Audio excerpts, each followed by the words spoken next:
Un sortilegio vide uomini miti lacerare la trama di povertà e ignavia che avvolgeva Pordenone e avvertire per molto tempo quello stupore della ricchezza che muove i grandi sogni.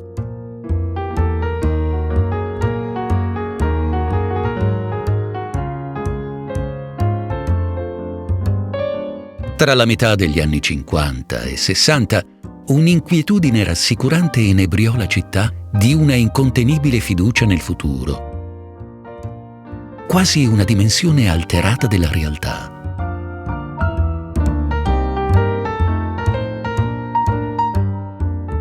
La luce del sole rivelava ogni giorno, in grande numero, acciai e vetri abbaglianti, mosaici ornamentali, marmi policromi, legni e tessuti sontuosi, scuole, ospedali, negozi, ristoranti, folle che si muovevano fiduciose.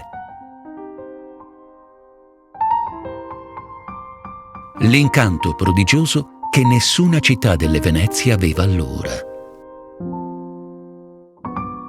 La seduzione di un mondo possibile per molti uomini illustri che la scelsero come dimora.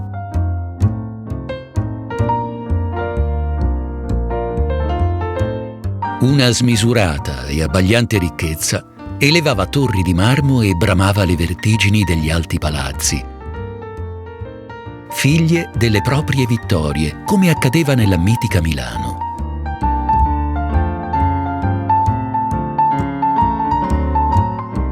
Per molti la vita era diventata una scalinata prestigiosa e inebriante che portava a cieli sconosciuti.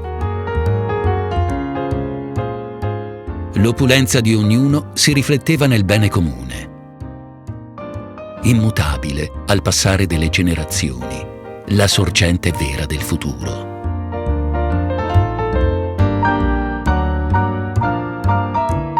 Le ali della prodiga fortuna non avevano mai volato così vicine alla città.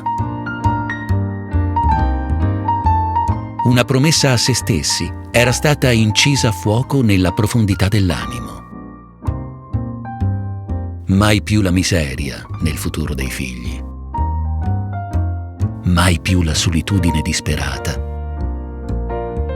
dentro una città pubblica.